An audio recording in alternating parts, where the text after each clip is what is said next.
ప్రార్థన చేసుకుందాం. పరిశుద్ధుడా పరిశుద్ధుడా పరిశుద్ధుడా మహోన్నతుడా ప్రియా పరలోకపు తండ్రి, నీ పరిశుద్ధ నామానికి నీ పాదాలకు వందనాలు స్తుతులు స్తోత్రములు చెల్లిస్తుంటున్నాను నాయన.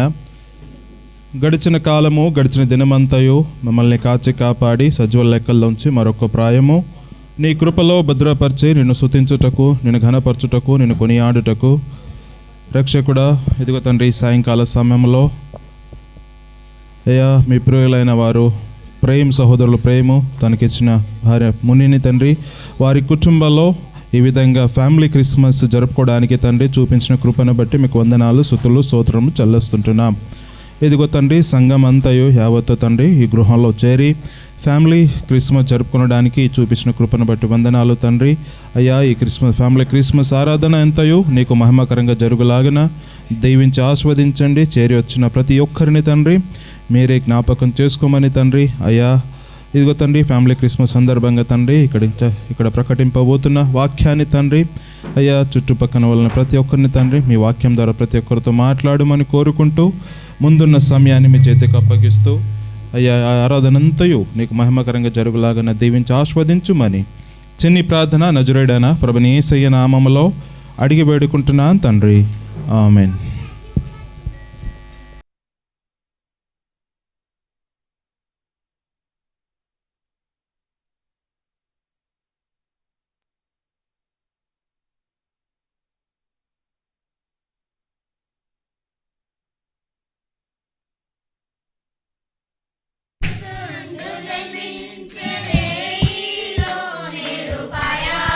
బెత్లెహేమ్ మయూరిలో నేడు పాయాక, బెత్లెహేమ్ మయూరిలో కన్యా మరియమ్మ గర్భమందున, కన్యా మరియమ్మ గర్భమందున ఇమ్మానుయేలనెడి నామమందున, ఇమ్మానుయేలనెడి నామమందున శ్రీ యేసుండు జన్మించెరేలో, శ్రీ యేసుండు జన్మించెరేలో నేడు పాయాక బెత్లెహేమ్ మయూరిలో, నేడు పాయాక బెత్లెహేమ్ మయూరిలో సత్రమందున పశువుల శాలయందున, సత్రమందున పశువుల శాలయందున దేవపుత్రుండు మనుజుండాయెనందున, దేవపుత్రుండు మనుజుండాయెనందున శ్రీ యేసుండు జన్మించెరేలో, శ్రీ యేసుండు జన్మించెరేలో నేడు పాయాక బెత్లెహేమ్ మయూరిలో, నేడు పాయాక బెత్లెహేమ్ మయూరిలో పట్టి పొత్తి గుడ్డలతో చుట్టబాడి, పట్టి పొత్తి గుడ్డలతో చుట్టబాడి పసుల తొట్టిలో పారుండ వెంటబాడి, పసుల తొట్టిలో పారుండ వెంటబాడి శ్రీ యేసుండు జన్మించెరేలో, శ్రీ యేసుండు జన్మించెరేలో నేడు పాయాక బెత్లెహేమ్ మయూరిలో, నేడు పాయాక బెత్లెహేమ్ మయూరిలో గొల్లలెల్లారు మిగులు బీతల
సాంగ్ నెంబర్ 167 పాడు.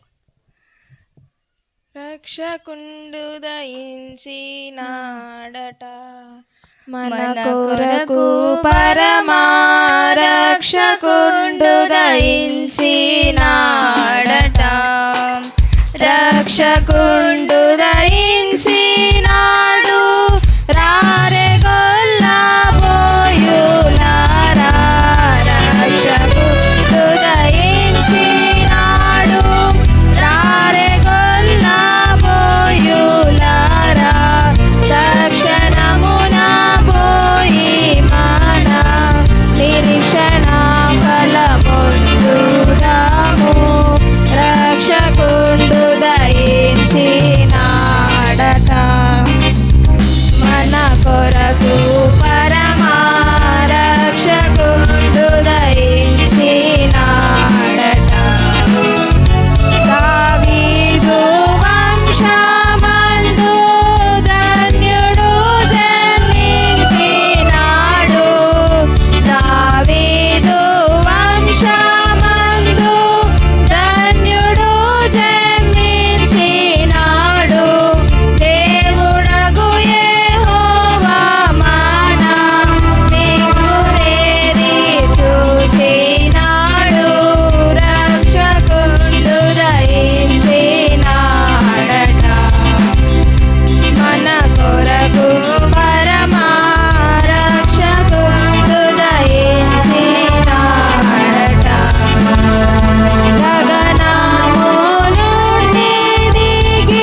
మంచిదండి. పాటల ద్వారా స్తుతించున్నాం. ప్రాముఖ్యమైన సమయము. వాక్యంలోకి వెళుతుండగా వాక్య భాగాన్ని చదువుకుందాం.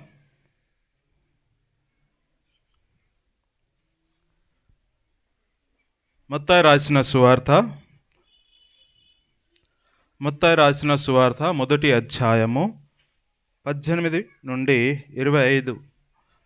మత్తయి రాసిన సువార్త మొదటి అధ్యాయము 18 నుంచి 25 వచనాల వరకు సహోదరులు ప్రియులు సునీల్ గారు ఈ వాక్య భాగాన్ని చదివి సహాయపడాల్సింది కోరుచున్నాను. మరియు రెండో భాగము లూకా సువార్త మొదటి అధ్యాయము 68 నుండి 80 వచనం వరకు సురేష్ గారు సిద్ధంగా ఉండాలని కోరుతున్నాను.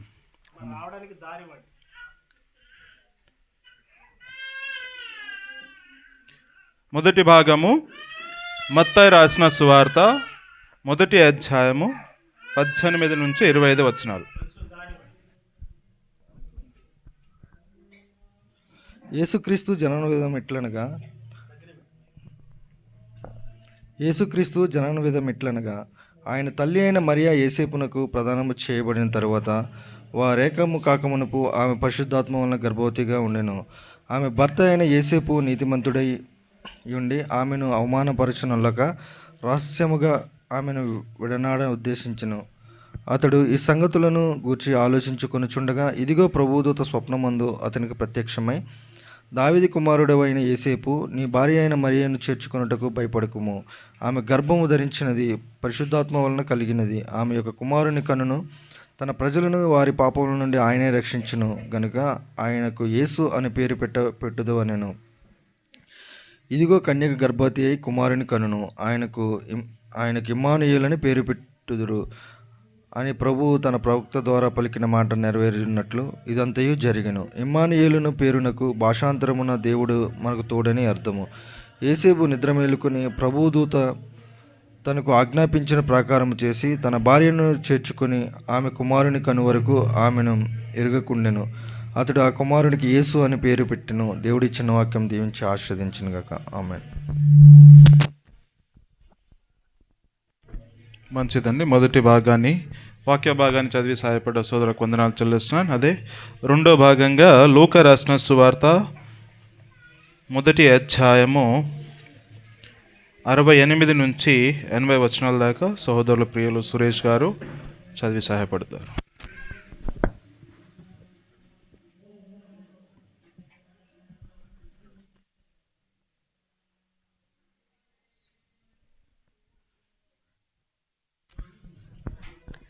అందరికీ వందనాలండి.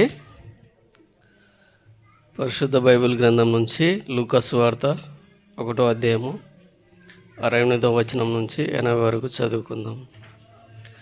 ప్రభు అయిన ఇశ్రాయేలు దేవుడు స్తుతింపబడునుగాక. ఆయన తన ప్రజలకు దర్శనమిచ్చి వారిని విమోచన కలగజేయును. తన సేవకుడైన దావీదు వంశమునందు మన కొరకు రక్షణ శృంగము అనగా మన శత్రువుల నుండి మనలను దేశించు వారందరి చేతి నుండి తప్పించి రక్షణ కలగజేసెను. దీనిని గూర్చి ఆయన ఆది నుండి తన పరిశుద్ధ ప్రవక్తల నోట పలికించెను. ఆయన మన పితరులను కరుణించుటకును తన పరిశుద్ధ నిబంధనను అనగా మన తండ్రి అయిన అబ్రహాంతో తాను చేసిన ప్రమాణమును జ్ఞాపకం చేసుకొనుము. మనము శత్రువు చేతి నుండి విడిపింపబడి మన జీవితకాలమంతయు నిర్భయమై ఆయన సన్నిధిని పరిశుద్ధంగా నీతిగాను ఆయనను సేవింపను అనుగ్రహించుటకును ఈ రక్షణ కలగజేసెను. మరియు ఓ శిశువా, నీవు సర్వోన్నతుని ప్రవక్త అనబడదువు. మన దేవుడు మహావాత్సల్యమును బట్టి వారి పాపములను క్షమించటం వలన తన ప్రజలకు రక్షణ జ్ఞానము ఆయన అనుగ్రహించినట్లు ఆయన మార్గములను సిద్ధపరచుటకై నీవు ప్రభునకు ముందుగా నడుతువు. మన పాదములను సమాధాన మార్గంలోనికి నడిపించినట్లు చీకట్లోను మరణఛాయలోను కూర్చుని వారికి వెలిగించుటకై ఆ మహావాత్సల్యమును బట్టి పైనుండి ఆయన మనకు అరుణోదయ దర్శనమును గ్రహించెను. శిశువు ఎదిగి ఆత్మయందు బలము పొంది ఇశ్రాయేలునకు ప్రత్యక్షమగు దినం వరకు అరణ్యంలో నుండెను. ఈ యొక్క వాక్యాన్ని దేవుడు దీవించును గాక. ఆమేన్. మంచిదండి. వాక్య భాగాన్ని చదివి సహాయపడ్డ సహోదరులకు వందనాలు చెల్లిస్తుంటున్నాను. చదవబడిన వాక్యం గురించి చేరొచ్చిన మనమందరము ప్రార్థన మనసు కలిగి ఉందాం, ప్రార్థన చేసుకుందాం. ఇప్పటి వరకు దేవుని స్తుతిస్తూ కనపరుస్తూ పాటలు పాడి ఉన్నాం. ప్రాముఖ్యమైన సమయము వాక్యంలోకి వెళ్ళుచుండగా మరియు ప్రాముఖ్యంగా సహోదరులు ప్రేమ్ కుమార్ మరియు సహోదరి మున్ని గారి ఇంట్లో ఈ విధంగా ఫ్యామిలీ క్రిస్మస్ జరుపుకోవడానికి దేవుడు కృప చూపించుంటున్నాడు. అదేవిధంగా ప్రజలందరికీ కలగబోవు మహా సంతోషకరమైన సువార్తను అందరికీ తెలియజేయడానికి ఈ విధంగా మరో అవకాశాన్ని దేవుడు మన జీవితంలో వచ్చించున్నాడు. సంఘం అంతా చేరి ఇక్కడ వచ్చి ఉంటున్నాం కాబట్టి ఈ ఆరాధనతో ఫ్యామిలీ క్రిస్మస్ ఆరాధనతో మహిమకరంగా జరుగులాగన ఎలాంటి ఆటంకులు రాకుండా దేవునికి మహిమకరంగా జరుగులాగన శుభవర్తమానము చుట్టుపక్కల ప్రతి ఒక్కరికి దేవుడు వినిపించే విధంగా, మనసులో తిప్పే విధంగా, వారి మనసును మార్చుకునే విధంగా వర్తమానము అందులాగన సహాయం చేయాలని ప్రార్థన చేసుకుందాం. ప్రేరేపింపబడిన వారు ఒకరు ప్రార్థన చేయండి. ప్రేరేపింపబడిన వారిలో ఒకరు ప్రార్థన చేయాల్సిందిగా కోరుచున్నాను. చిన్న ప్రార్థన చేసుకుందామండి. మహాపరిషుద్ధుడ, మహోన్నతుడ, ఘనమైన దేవ, దయగల రాజు, నీ పాదాలకు లెక్కలేని వందనాలు, స్తోత్రాలు స్వామి. నీ ప్రేమను బట్టి, నీ కృపను బట్టి ప్రభువా, గడిచిన కాలంలో మీరు మేడలు చేసిన ఉపకారాలన్నిటి బట్టి నీ కేవలాది వందనాలు తెలియజేస్తున్నావు స్వామి. నాయన ఈ యొక్క సాయంకాల సమయంలో ప్రభువా, అయ్యా నైనా సహోదరులు ప్రేమ్ కుమార్, అలాగే ప్రభువా నైనా సహోదరి మున్ని గారి నైనా ఈ యొక్క ఫ్యామిలీ క్రిస్మస్ వేడుకల్లో ప్రభువా నైనా ఇటు రీతిగా ప్రభువా నైనా జరిగింపబడుటకు ప్రభువా మీరు కృప చూపించిన విధానానికి వందనాలు తెలియజేస్తున్నావు స్వామి. ఇంతవరకు పాటల ద్వారా మీరు మహిమ పొందారు, మీకు వందనాలు ప్రభువా. నైనా చదవబడిన వాక్య భాగంలో మీరు తోడుగున్నారు, మీకు వందనాలు స్వామి. నైనా నీ దాసులు నీ పక్షమును ప్రభువా నైనా నిలబడి నైనా నీ మాటలు వివరించుచుండగా ప్రభువా నైనా నీ కృప, నీ సన్నిధి తోడుగా ఉంచండి స్వామి. నైనా స్పష్టముగా ప్రభువా నైనా నీ మాటలు మేము వినులాగా కృప చూపించండి ప్రభువా. నైనా ఇక స్థలమంతయు కూడా ప్రభువా నైనా నీ ఆత్మతో నింపబడి ప్రభువా నైనా నీ మాటలు మేము మోసుకుని పోయే వరగా ఉండడానికి కృప చూపించమని నైనా ఈ యొక్క ప్రభువా నైనా ఆరాధన ప్రభువా నైనా ప్రారంభం మొదలుకొని ప్రభువా ముగింపు వరకు మీరే అధ్యక్షత వహించమని నజరేయుడైన యేసుక్రీస్తు పుణ్యనామమున ప్రార్థించి బ్రతిమలాడి వేడుకుంటున్నాం తండ్రి. ఆమేన్.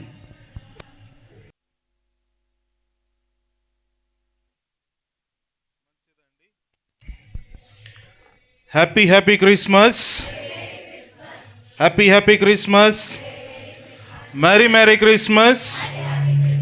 మంచిదండి. దేవుని స్తుతిస్తూ ఒక పాటను పాడుకుందాం. కన్నడ పాట పాడుకుందాం, క్రిస్మస్ పాట.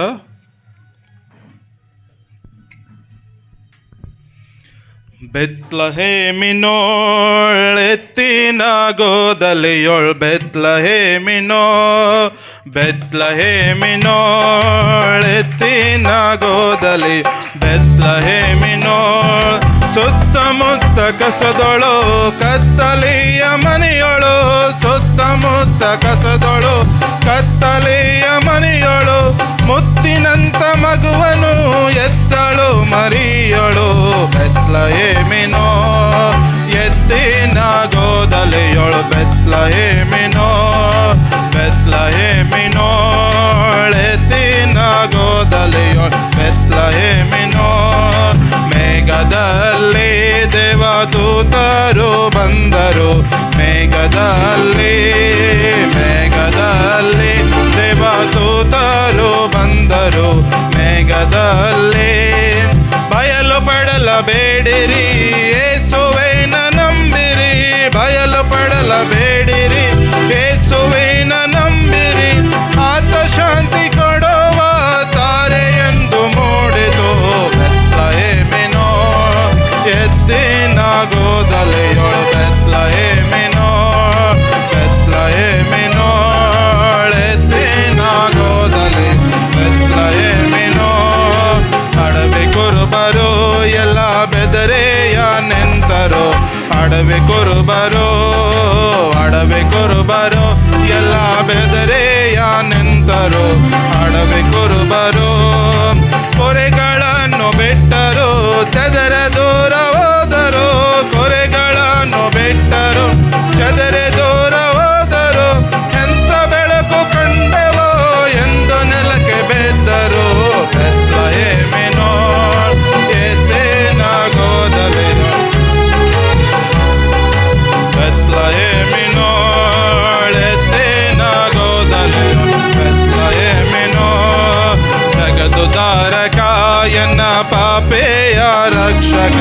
జగతుదారక జగతుదారక ఎన్న పాపేయ రక్షక ಜಗತ್ತುದಾರಕ ಸಾವಿರಾರು ಜನರು ಸೇರಿ ಸೇವೆ ಮಾಡಲು ಬನ್ನರು ಸಾವಿರ ಜನರ ಸೇರಿ ಸೇವೆ ಮಾಡಲು ಬನ್ನರು ಆತ ಶಾಂತಿ ಕೊಡುವ ತಾರೆ ಎಂದು ಮೂಡಿತು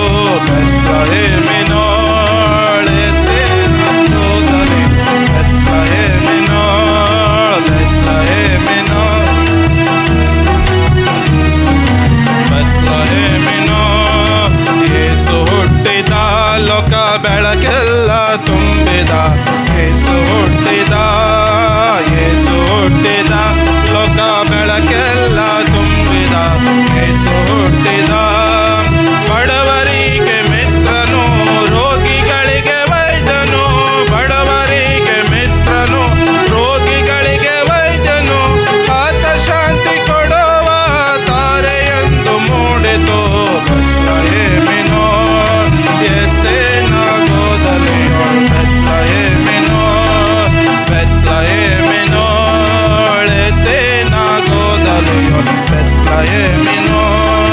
ಸುತ್ತಮುತ್ತ ಕಸದೊಳು ಕತ್ತಲೆಯ ಮನೆಯೊಳು ಸುತ್ತಮುತ್ತ ಕಸದೊಳು ಕತ್ತಲೆಯ ಮನೆಯೊಳು ಮುತ್ತಿನಂತ ಮಗುವನು ಎತ್ತಳು ಮರೆಯಳು ಬೆತ್ಲಹೇಮಿನೋ ಎತ್ತೇನಾಗೋದಲಿಯೊಳು ಬೆತ್ಲಹೇಮಿನೋ ಬೆತ್ಲಹೇಮಿನೋ ಎತ್ತೇನಾಗೋದಲಿಯೊಳು ಬೆತ್ಲಹೇಮಿನೋ. Happy, happy Christmas. Merry, Merry Christmas. Happy, happy Christmas. Okay.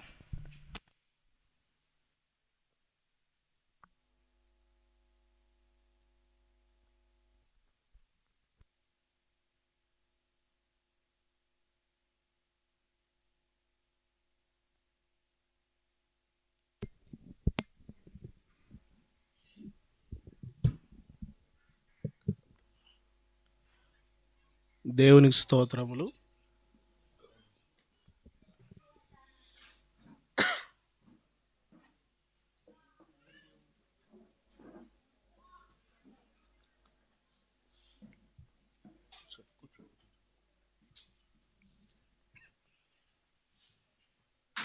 మంచిది. దేవుని వాక్యాన్ని మనము కొద్ది నిమిషాలు జ్ఞాపకం చేసుకుందాం.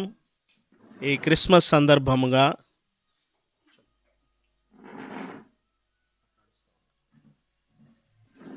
ఈ రీతిగా మనము ఈ క్రిస్మస్ సందర్భాన్ని పురస్కరించుకొని ఈ సమయంలో ఈ రీతిగా మన ప్రియులు ప్రేమ్ కుమార్ అలాగే మున్ని వారి గృహంలో ఈ రీతిగా కూడుకోవడానికి దేవుడు చేసిన ఈ ఏర్పాటును బట్టి ప్రభువుని నేను ఎంతగానో స్తుతిస్తూ ఉన్నాను. లూకాసు వార్త పరిశుద్ధ బైబిల్ గ్రంథము నుండి లూకాసు వార్త, దయచేసి అందరూ మీ బైబిల్ తెరవండి. 10వ అధ్యాయము, లూకాసు వార్త 10వ అధ్యాయము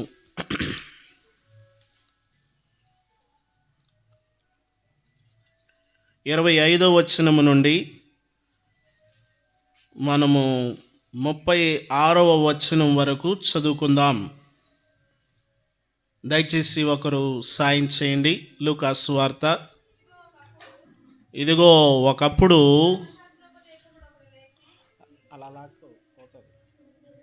ధర్మశాస్త్రోపదేశకుడు ఒకడు లేచి, బోధకుడా, నిత్య జీవమునకు వారసుడగుటకు నేనేమి చేయవలెనని ఆయనను శోధించుచు అడిగాను. అందుకైన ధర్మశాస్త్రం అందేమి రాయబడి ఉన్నది, మీరేమి చదువుచున్నారని అడుగగా అతడు, నీ దేవుడైన ప్రభువును నీ పూర్ణ హృదయముతోను నీ పూర్ణ హృదయంతో నీ పూర్ణ మనస్సుతోను నీ పూర్ణ మనస్సుతో నీ పూర్ణ శక్తితోను నీ పూర్ణ శక్తితో నీ పూర్ణ వివేకముతోను నీ పూర్ణ వివేకముతో ప్రేమింపవలెనని నిన్ను వలె నీ పొరుగువాన్ని ప్రేమింపవలెను వ్రాయబడి ఉన్నదని అని చెప్పాను. వ్రాయబడి ఉన్నదని చెప్పాను. అందుకు ఆయన నీవు సరిగా ప్రత్యుత్తరం ఇచ్చితివి, అలాగు చేయము, అప్పుడు జీవించదవని అతనితో చెప్పెను.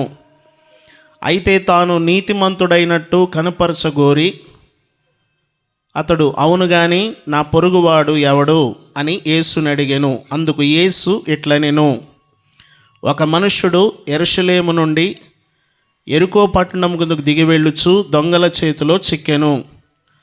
వారు అతని బట్టలు దోచుకొని అతన్ని కొట్టి కొరప్రాణముతో విడిచిపోయిరి. అప్పుడు ఒక యాజకుడు ఆ త్రోవను వెళ్ళుట తటస్థించెను. అతడు అతన్ని చూచి ప్రక్కగా పోయెను. అలాగుననే లేవీయుడొకడు ఆ చోటికి వచ్చి చూచి ప్రక్కగా పోయెను. అయితే ఒక సమరయుడు ప్రయాణమైపోవచ్చు అతడు పడి ఉన్న చోటికి వచ్చి అతన్ని చూచి అతని మీద జాలిపడి దగ్గరికి పోయి నూనెయు ద్రాక్షరసము పోసి అతని గాయములను కట్టి తన వాహనం మీద ఎక్కించి ఒక పూట కొల్లవాని ఇంటికి తీసుకుని పోయి అతన్ని పరామర్శించెను. మరునాడు అతడు 2 దేనారములు తీసి ఆ పూట కొల్లవానికి ఇచ్చి ఇతన్ని పరామర్శించుము, నీవేమైనా ఖర్చు చేసిన ఎడల నేను మరలా వచ్చినప్పుడు అది నీకు తీర్చెదనని అతనితో చెప్పిపోయెను. కాగా దొంగల చేతిలో చిక్కిన వానికి ఈ ముగ్గురులో ఎవరు పొరుగువాడాయనని నీకు తోచుచున్నదని యేసు అడుగగా అతడు అతని మీద జాలిపడిన వాడే అనెను. అందుకు యేసు నీవు వెళ్ళి అలాగు చేయమని అతనితో చెప్పెను. చిన్న ప్రార్థన చేసుకుందాం. దయచేసి తలలు వంచండి, కళ్ళు మూసుకునండి. దయచేసి ప్రార్థన మనస్సుతో ఉండమని మీకు మనవి చేస్తూ ఉన్నాను. ప్రేమ కలిగిన మా తండ్రి, ఈ సమయం మా కొరకు దీవించండి. మీ స్వరం కొరకు ఈ సందర్భముగా మేము ఎదురు చూస్తున్నాము. మా ప్రియుల యొక్క మా ఆశను మీరు తీర్చండి. మా ఆశను తీర్చగలిగినటువంటి ఒకే ఒక దేవుడవు. నీవు మహిమను విడిచావు, ఈ భూమి మీదకి వచ్చావు, మా కొరకు మరణించావు, తిరిగి లేచావు, మా కొరకు రానై ఉన్నావు.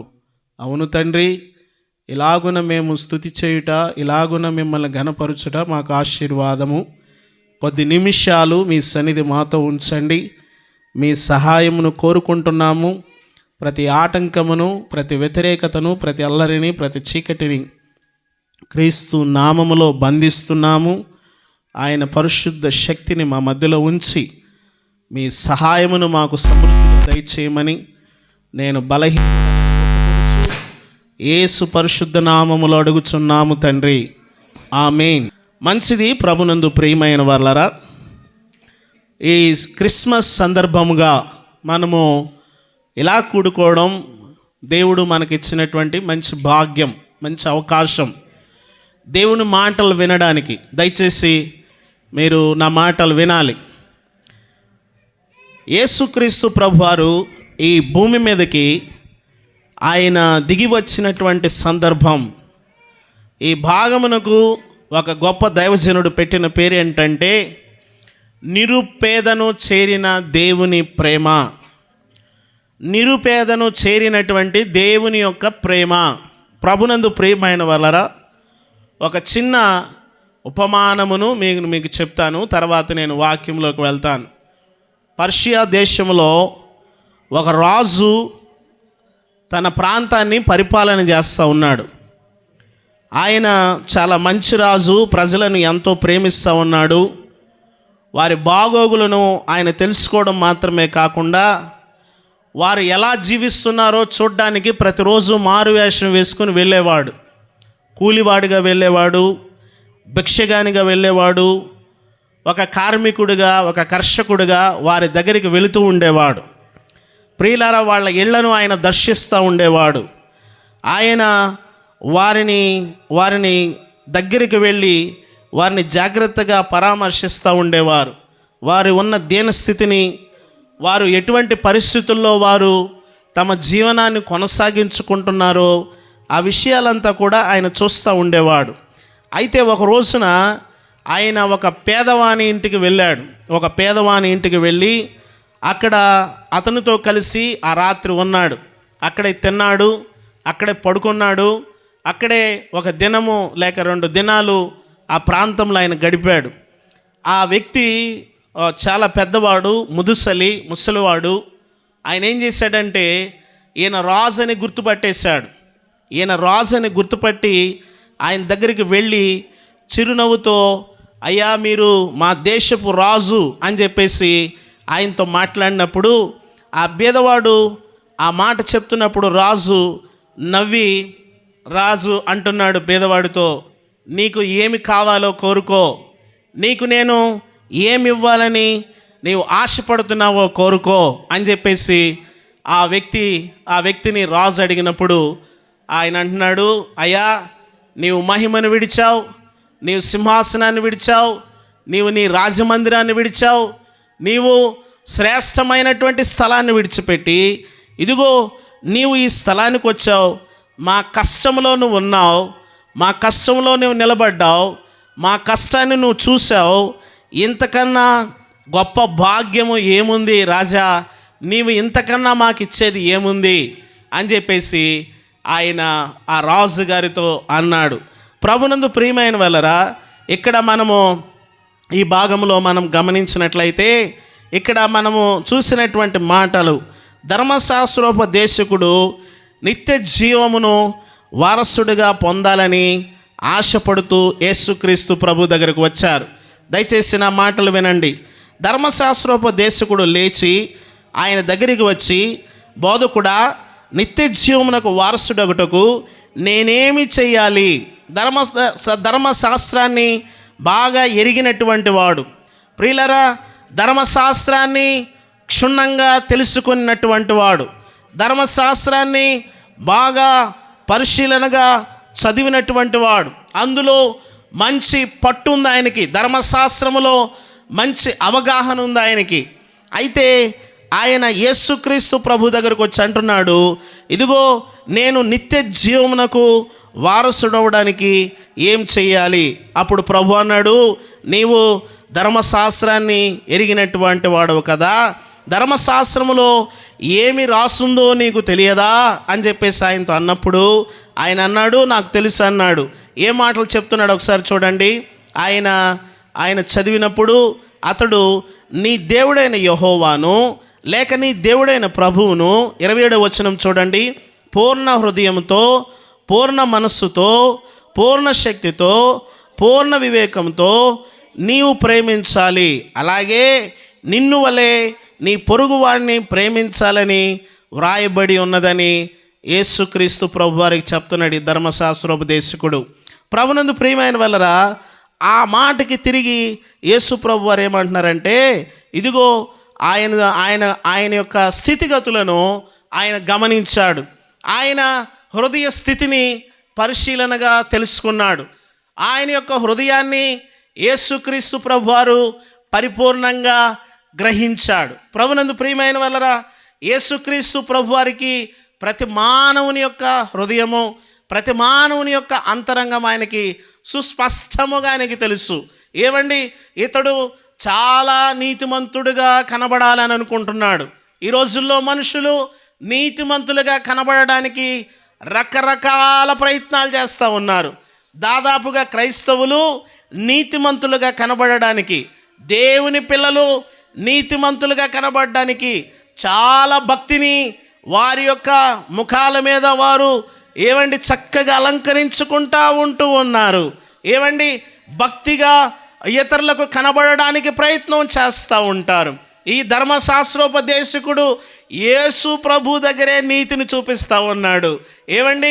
మనము మన నీతిని ప్రభు ముందు పెట్టినప్పుడు మన నీతిని ఆయన జాగ్రత్తగా పరిశీలన చేయగలిగినటువంటి వాడు. ఆయన నీతిమంతుడుగా అగుపడగోరుతున్నాడు.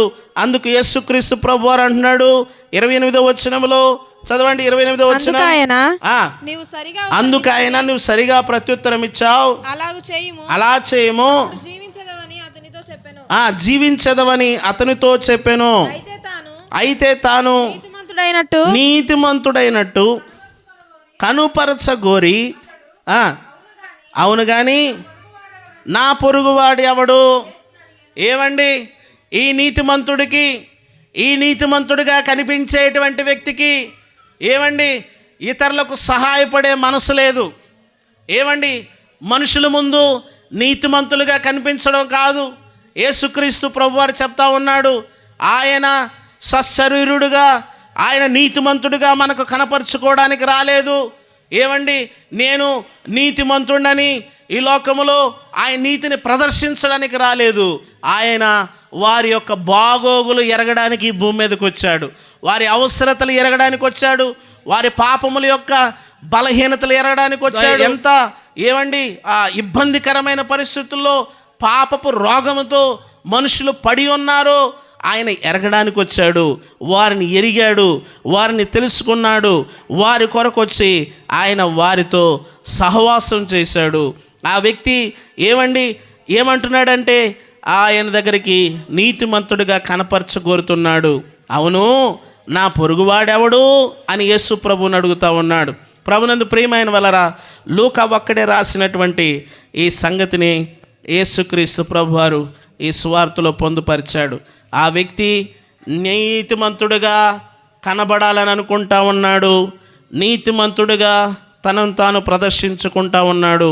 ఏమండి, భక్తిపరుడుగా తనను తాను ప్రదర్శించుకుంటా ఉన్నాడు. మంచివాడుగా తనను తాను ప్రదర్శించుకుంటా ఉన్నాడు. మనుషులంతా కూడా ఇతరుల ముందు మంచివారిగా తమను తాము ప్రదర్శించుకుంటా ఉంటారు. తమ యొక్క రహస్యమైన జీవితము పాపముతోనూ మలినముతోనూ ఏమండి బుద్ధిహీనతతోనూ ద్వేషముతోనూ దేవునికి ఆయాసకరమైనటువంటి పరిస్థితితోనూ మానవుల యొక్క హృదయాలు నిండిపోయి ఉంటా ఉన్నాయి. ప్రియులారా, అతడు నీతిమంతుడుగా కనబడాలని ప్రయత్నం చేస్తూ ఉన్నాడు. సహజంగా తాను ఏమిటో అతనికి బాగా తెలుసు. అతని అంతరంగం అతనికి బాగా తెలుసు. అతడు ఎంత బలహీనుడో తెలుసు. ఇంతకుముందు నేను ఒక మాట చెప్పాను. అదేమిటంటే మనుషులకి 3 ముఖాలు ఉంటాయి. అదేమిటంటే ఏమండి, లోకానికి చూపించే ముఖం ఒకటి, ఇంకో ముఖం ఏమిటంటే బంధువులకి కుటుంబీకులకు చూపించే ముఖం ఒకటి, ఇంకో ముఖం ఉంటుంది. అది ఎవరికి చూపించరు. అదే వారి యొక్క నిజస్వరూపం. వారు ఎవరికి చూపించరు. వారి యొక్క మనుషులకు చూపించేది వేరు, కుటుంబానికి చూపించేది వేరు, సమాజానికి చూపించేది వేరు. ఏమండి, వ్యక్తిగతంగా వారికి పర్సనల్గా ఒక ముఖం ఉంటుంది. వారి యొక్క హృదయపు ఆ యొక్క స్థితి అంతా కూడా అది వారికి బాగా తెలుసు. ఈ స్థితితో మనుషులు బ్రతుకుతూ ఉన్నారు. తాను నీతిమంతుడని చెప్పుకుంటా ఉన్నాడు, తాను భక్తిపరుడని చెప్పుకుంటా ఉన్నాడు. ప్రియులారా, బైబిల్ చెప్తుంది, నీ నీతిని నేను బయటేస్తానంటాడు, నీ యొక్క భక్తిని నేను చూపిస్తానంటాడు. ప్రభునందు ప్రియమైన వలరా, ఆయన తన యొక్క పరిశుద్ధతను దేవుని ఎదుట పెడుతున్నాడు. అందుకు యేసు ఇట్లైనను, ఇదిగో దాని కొరకు యేసుక్రీస్తు ప్రభువారు ఈ ఉపమానం చెప్తా ఉన్నాడు. 30వ వచనం చూడండి. అందుకు యేసు ఇలాగ జవాబిస్తూ ఉన్నాడు, ఒక మనుషుడు యెరూషలేము నుండి యెరికో పట్టణానికి దిగి వెళ్ళిపోతా ఉన్నాడు. దొంగల చేతిలో ఏమండి, ఆ వ్యక్తి దిగిపోయేటువంటి అనుభవంలో ఉన్నాడు. ఆ వ్యక్తి ఎత్తైన స్థలంలో నుండి ఏమండి ఆయన కింద స్థలంలోకి వెళ్ళిపోతూ ఉన్నాడు. మానవుడు నేడు ఎలా ఉన్నాడంటే దిగిపోయే అనుభవంలోనే ఉన్నాడు. మానవుడు పాతాళానికి వెళ్ళిపోతూ ఉన్నాడు. మానవుడు బంధకాల్లోకి వెళ్ళిపోతూ ఉన్నాడు. తాను ఎంత బంధకాల్లో వెళ్తున్నాడో కూడా తనకు అర్థం కావడం లేదు. ఒక పిల్లవాడు మానవుడు ఎంత దిగిపోతున్నాడు అనడానికి వచ్చిన ఉదాహరణ చెప్తాను.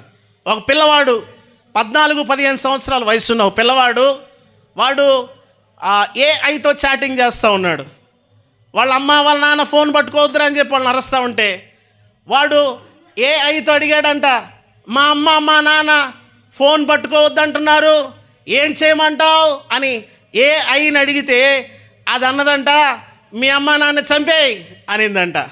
మీ అమ్మ నాన్న చంపేయి అనగానే వాడికి భయం పట్టుకుంది. చూడండి, మానవుడు ఏ స్థాయికి వెళ్ళిపోతూ ఉన్నాడు. ఒకడు వాళ్ళ అమ్మ ఫోన్ కొనిరా అని అడిగితే, వాళ్ళ అమ్మని ఫోన్ కొనిమని అడిగితే వాళ్ళ అమ్మ ఫోన్ కొనిలేదని వాళ్ళ అమ్మ తల నరికేశాడంట. మానవుడు ఎంత స్థాయికి దిగిపోతూ ఉన్నాడు. మానవుని యొక్క అంతరంగపు స్థితి యేసుక్రీస్తు ప్రభువారు ఆ దిగిన స్థితి నుండి పైకి తీసుకురావడానికి ఆయన మహిమను విడిచి భూమి మీదకి వచ్చాడు. మన వేష భాషలు, మన యొక్క రంగు, మన రూపము, ఇవి కాదు ఆయనకు కావాల్సింది, ఇవి కాదు ఆయన చూసేది. మన యొక్క అంతరంగాన్ని యేసుక్రీస్తు ప్రభువారు కోరుకుంటా ఉన్నాడు. అంతరంగాన్ని ఆయన ఆశపడతా ఉన్నాడు. అంతరంగపు యొక్క పరిశుద్ధతను ఆయన మన దగ్గర నుండి కోరుకుంటా ఉన్నాడు. నీ హృదయ అంతరంగములో పరిశుద్ధత కలిగి ఉండాలని ప్రభు ఆశపడతా ఉన్నాడు. అందుకని మత్తయి సువార్త 5వ అధ్యాయంలో ఏమని ఉంటుందంటే, హృదయ శుద్ధి గల వారు ధన్యులు, వారు దేవుని చూచెదరు. నువ్వు దేవుణ్ణి చూడాలంటే, దేవుణ్ణి నువ్వు ఎరగాలంటే, దేవుణ్ణి నువ్వు దర్శించుకోవాలంటే, దేవుని నువ్వు సుస్పష్టముగా ఆయనను నీవు దర్శనములో కలిగి ఉండాలంటే హృదయమును పరిశుద్ధముగా కాపాడుకోవాలి. హృదయములో పవిత్రత ఉండాలి, హృదయములో యథార్థత ఉండాలి. ఏమండి, హృదయ శుద్ధి కలిగిన వ్యక్తి అంట రాజు స్నేహితుడిగా ఉంటాడంట. హృదయ శుద్ధి కలిగి ఉన్న వ్యక్తితో రాజు స్నేహం చేస్తాడు.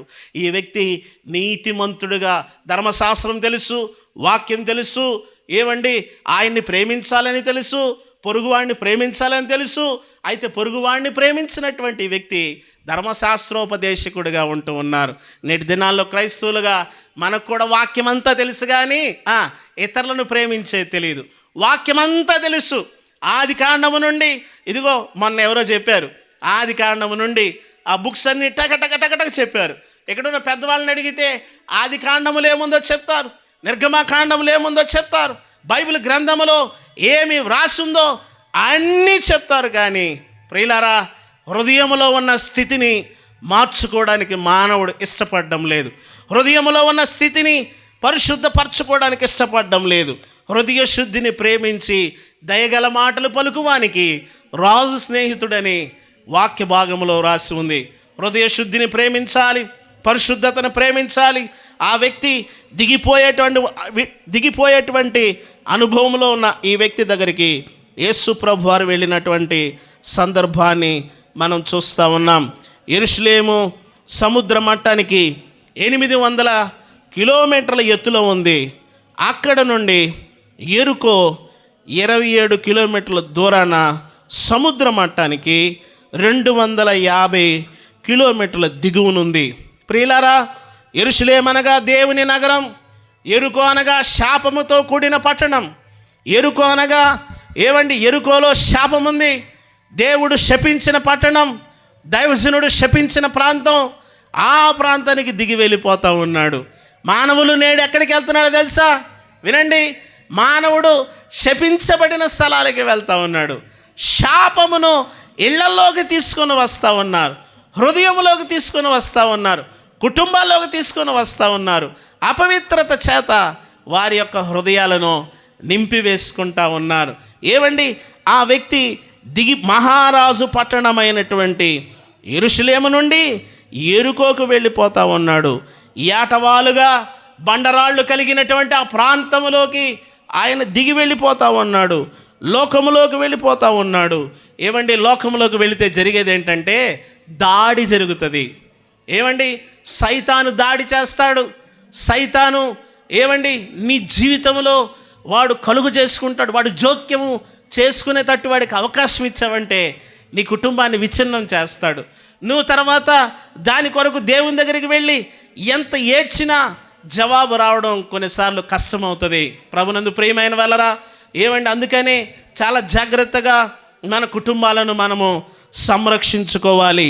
ఏమండి, ఇక్కడ సెలవిస్తున్నటువంటి మాట, ఆ వ్యక్తి యెరూషలేము నుండి యెరికో పట్టణానికి దిగిపోతూ ఉన్నాడు. దిగిపోతున్నప్పుడు జరిగిందేంటి? దొంగలు ఉండేటువంటి స్థలానికి వెళ్ళాడు. ఏమండి, ఆ స్థలంలోకి వెళ్ళిపోయాడు. అక్కడ వాని మీద దాడి జరిగింది. మనుషులు అతని దగ్గర ఉన్నదంతా దోచుకోవడానికి పొంచి ఉన్నారు, అతన్ని దోచుకున్నారు, అతని దగ్గర ఉన్నదంతా లాగేశారు, అతని దగ్గర ఉన్నదంతా తీసేసుకున్నారు. ఏమండి, అపవాది మన దగ్గర నుండి దోచుకునేది ఏంటంటే, మొట్టమొదటి అపవాది దోచుకునేది ఏంటంటే నీ సమయాన్ని అంతా దోచుకుంటాడు. అపవాది దోచుకునేది ఏంటి? నీ ఆరోగ్యాన్ని దోచుకుంటాడు. అపవాది దోచుకునేది ఏంటి? నీ కుటుంబాన్ని దోచుకుంటాడు, నీ సంతోషాన్ని దోచుకుంటాడు, నీ ఆనందాన్ని దోచుకుంటాడు, నీ నెమ్మదిని దోచుకుంటాడు, నీ మనశ్శాంతిని దోచుకుంటాడు, నీకు దేవునితో కలిగినటువంటి సంబంధాన్ని దోచుకుంటాడు. ప్రియులరా, అపవాది దోచుకునేది ఏంటి? నా దగ్గరికి ఏం దోచుకోవాలని, నా దగ్గర ఏమి దోచుకోలేదండి అని చెప్పి నువ్వు అనుకుంటావేమో. అపవాది నీ దగ్గర ఉన్న సంతోషాన్ని దోచేసుకుంటాడు. నెమ్మది ఉండదు, సమాధానం ఉండదు, మనశ్శాంతి ఉండదు. అందుకని ఏం చేస్తారంటే చాలామంది వెళ్ళిపోయి, కొంతమంది వెళ్ళిపోయి ప్రశాంతంగా కాసేపు జబర్దస్త్ పెట్టుకొని చూస్తూ ఉంటారు. మనశ్శాంతి వచ్చేస్తుంది, సంతోషం వచ్చేస్తుంది అని. కొంతమంది కామెడీ షోలు పెట్టుకొని కాసేపు అవి నవ్వుకుంటా కాలం గడిపేస్తారు. పురుషులైతే ఏం చేస్తారంటే పోయి తాగేద్దామని చెప్పేసి వారు తాగేస్తూ ఉంటారు. విచ్చలవిడి కలిగినటువంటి స్థలాలకు వెళ్ళిపోయి తమ జీవితాలను పాడు చేసుకుంటారు, ఆరోగ్యాలు పోగొట్టుకుంటారు, మనశ్శాంతి పోగొట్టుకుంటారు, ప్రశాంతతను పోగొట్టుకుంటారు. వారికి కలిగినవన్నీ కూడా వారు పాడు చేసుకుంటారు. ప్రభునందు ప్రియమైన వలరా, దేవుడు ఇదిగో మనుషులకు నీతి నిజాయితీలను ఇచ్చాడు, మనుషులకు పరిశుద్ధమైన జీవితాన్ని ఇచ్చాడు. ఒకసారి ప్రసంగి గ్రంథం 7వ అధ్యాయం ఆఖరి వచనం, ప్రసంగి గ్రంథం 7వ అధ్యాయం ఆఖరి వచనం తీసారా? ప్రసంగి గ్రంథం ఇంతసేపా? ఓరు నాయన, అమ్మా ఒకటి మాత్రము నేను కనుగొన్నాను. అమ్మా వింటున్నారా? ఒకటి మాత్రం నేను కనుగొన్నాను. ఏమనగా దేవుడు నరులను యథార్థవంతులుగా చేశాడు. దేవుడు మనిషిని ఎలా చేశాడు తెలుసా? యథార్థవంతుడిగా చేశాడు. తల్లి గర్భంలో నుండి బిడ్డ వచ్చినప్పుడు యథార్థవంతుడు, పరిశుద్ధుడు, మంచివాడు. ఎప్పుడు అబ్బినాయి ఈ లోకంలో ఉన్న చెత్త, ఎప్పుడు చేరినాయి ఈ దోచుకునే బుద్ధి, ఎప్పుడు చేరినాయి ఇతరులను బాధ పెట్టే బుద్ధి, ఎప్పుడు చేరింది ఇతరుల దగ్గర నుండి ఏదో ఆశించేటువంటి బుద్ధి. మనుషులను దేవుడు చేసినప్పుడు, ఈ భూమి మీదకి పంపించినప్పుడు మనుషులు ఎటువంటి వారంట? మనుషులు యథార్థవంతులు. చదవండి అన్నమాట. దేవుడు నరులను యథార్థవంతులుగా చేశాడు, యథార్థవంతులుగా పుట్టించెను. కానీ వారు వివిధమైన తంత్రాలు ఏం కల్పించుకున్నారంటండి? అమ్మా చెప్పండి అందరూ. అమ్మ ఏం కల్పించుకున్నారు? అందరూ చెప్పండి. అమ్మా వింటున్నారా? ఏదో పిలిచారు వాళ్ళు, ఆ పద్మ అంటే పిలిచింది, పద్మక్కని వచ్చారా? అమ్మా వింటున్నారా? అమ్మా వింటున్నారా? మీరు అటు ఇటు చూస్తున్నారు, అటు ఇటు గెలుక్కుంటున్నారు, ముచ్చట్లాడుతున్నారు, ఊసులాడుతున్నారు. వినండి నా మాటలు. మనుషులు తంత్రాలు కల్పించుకుంటున్నారంట. తంత్రాలు ఎక్కడ పుట్టినాయి? తంత్రాలు ఏ స్థలంలో దొరికినాయి నీకు తంత్రాలు? ఎవరిని చూసి వచ్చినాయి ఆ బుద్ధులు? ఎవరిని చూసి నీకు ఆ అలవాట్లు? ఈ దేనిని బట్టి నీకు అటువంటి ధోరణి నీ జీవితంలోకి వచ్చింది? మనుషుడు దిగిపోయే అనుభవం ఇదే. మనుషుడు దిగిపోవడం అంటే తంత్రాలు కల్పించుకుంటున్నాడు. వివిధమైన తంత్రాలు కల్పించుకొని ఏం చేస్తున్నాడంట? ఏం చేస్తున్నాడు వాడు? వివిధమైన తంత్రాలు కల్పించుకొని తన జీవితాన్ని పాడు చేసుకుంటున్నాడు. వివిధమైన తంత్రాలు ఎప్పుడైతే వస్తాయో జీవితం పాడైపోద్ది. వినండి, జీవితం, కుటుంబాలు పాడైపోతాయి. నీ భర్త తంత్రాలు కల్పించుకొని ఇంటికి వచ్చాడనుకో, లేకపోతే నువ్వు నీ తల్లిదండ్రులు తంత్రాలు నేర్చుకొని నీ ఇంట్లోకి వచ్చావనుకో, కుటుంబాలు పాడైపోతాయి. ప్రియులారా, ఆ వ్యక్తి దిగి వెళ్తున్నాడు. యెరూషలేము నుండి ఎరుకోకు దిగి వెళ్ళుచు దొంగలకు చిక్కాడు. వాళ్ళు ఏం చేశారంట? అతని బట్టలు దోచుకున్నారు, అతని వస్త్రాలు దోచుకున్నారు, ఇంకా ఏం దోచుకున్నారు? అతని దగ్గర ఉన్న ధనం దోచుకున్నారు, అతనికి కలిగినటువంటి దాన్ని అంతటి దోచుకున్నారు. అతను అక్కడ పడేసి కొన ప్రాణముతో అతన్ని విడిచి వెళ్ళిపోయారంట. ఎప్పుడు వెళ్ళిపోతాడు అపవాది అంటే? అన్నీ పోయాక, మొత్తం ఖాళీ అయిపోయాక, మొత్తం మొత్తం క్లీన్ అయిపోయాక ఇక ఏమీ లేదు, ఇక అప్పుడు దాకా నిన్ను అపవాది వెంటాడుతూనే ఉంటాడు, వేధిస్తూనే ఉంటాడు. నువ్వు ఎంత దిగి వెళ్తున్నా సరే నిన్ను విడిచిపెట్టాడు. కొంతమంది చూడండి, సెల్ ఫోన్ చూస్తా తలపోటు వచ్చినా కూడా దాన్ని విడిచిపెట్టరు. తలపోటు వచ్చిన జండు బాగా రాసుకొని సెల్ ఫోన్ చూస్తూ ఉంటారు. కొంతమందికి సెల్ ఫోన్ చూస్తా నిద్ర వచ్చేస్తూ ఉంటుంది. ఆ నిద్ర వచ్చేస్తున్నా కూడా సెల్ ఫోన్ విడిచిపెట్టరు. కొంతమందికి చూడండి, కొన్ని వ్యసనాలు, కొన్ని అలవాట్లు ఉంటాయి, వాటిని వారు విడిచిపెట్టడానికి ఇష్టపడరు. కొన్ని అలవాట్లు వారు నేర్చుకుంటారు, వాటిని అసహించుకుంటారు, కానీ మరలా సాయంత్రం అయితే మరలా దాని దగ్గరికి వెళ్ళిపోయి అలాగుననే వారి యొక్క అలవాట్లలో కొనసాగుతూ ఉంటారు. ప్రభునందు ప్రియమైన వాళ్ళరా, ఆ వ్యక్తి దిగిపోతూ ఉన్నాడు. దిగిపోయి దెబ్బలు తిన్నాడు. అతడు తన ప్రాణాన్ని పోగొట్టుకునేటువంటి పరిస్థితిలోకి వచ్చాడు. చదవండి తర్వాత మాట, లూకా సువార్త. అప్పుడు ఒక యాజకుడు ఆ త్రోవను వెళ్ళుట తటస్థించెను.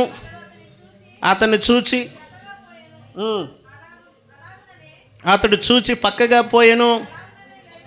లేవీడొకడు ఆ చోటికి వచ్చి చూసి ప్రక్కగా పోయెను. అయితే ఒక సమరయుడు అమ్మా ప్రయాణమైపోవచ్చు, మైకేమైంది, ప్రయాణమైపోవచ్చు, అతను పడి ఉన్న చోటికి వచ్చి అతన్ని చూచి జాలిపడి దగ్గరకు పోయి, అదుగో ఒక సమరయుడు వచ్చాడు. పేదవాన్ని చేరిన ప్రేమ. ఈ క్రిస్మస్లో మనం నేర్చుకునేది ఏంటంటే, యేసుక్రీస్తు ప్రభువారు పేదవారి దగ్గరికి వచ్చాడు. ఆయన ధనికుల దగ్గరికి, ఆయన ధనవంతుల దగ్గరికి మాత్రమే కాక ఆయన పేదవారి దగ్గరికి వచ్చాడు. పేదవారిని వెతుక్కుంటూ వచ్చాడు. వారి స్థితిగతులను చూడడానికి వచ్చాడు. వారి యొక్క అవసరతలు చూడడానికి వచ్చారు. వారి యొక్క ఇబ్బందులను చూడడానికి వచ్చారు. వారు పడిన స్థితి దగ్గరికి వచ్చారు. వారు పడినటువంటి స్థితి దగ్గరకు వచ్చి అక్కడ చూచి ఆయన ఏం చేశాడంట, అక్కడ వారికి సహాయపడినట్లుగా 34వ వచనంలో అతన్ని చూచి అతన్ని చూసి జాలి పడుతున్నట్లుగా మనం చూస్తూ ఉన్నాం. ఈ భాగంలో ఆ సమరయుడు చేసినటువంటి పని ఏమండి? యాజకుడు వాక్యాన్ని ఎరిగినటువంటి వాడు, లేవీయుడు వాక్యాన్ని ఎరిగినటువంటి వాడు. ఈ లోకములో అన్నీ తెలుసు, ఈ లోకములో అన్ని విధాల నాలెడ్జ్ ఉంది, ఎలాగ బ్రతకాలో ఆ జ్ఞానం ఉంది, ఎలాగ జీవనాన్ని కొనసాగించుకోవాలో ఆ తెలివి ఉంది. అయితే పరిశుద్ధంగా జీవించే తెలివి మానవుడికి లేదు. ఏమండి? ఎంత జ్ఞానముగా నైపుణ్యంగా తప్పించుకోవాలో తెలుసు, తెలివిగా ఎలా సమాధానం చెప్పాలో తెలుసు, తెలివిగా ఎలా బ్రతకాలో తెలుసు, కానీ పరిశుద్ధంగా ఎలా జీవించాలో మానవుడికి తెలియదు. యథార్థంగా ఎలా జీవించాలో మానవుడికి తెలియదు.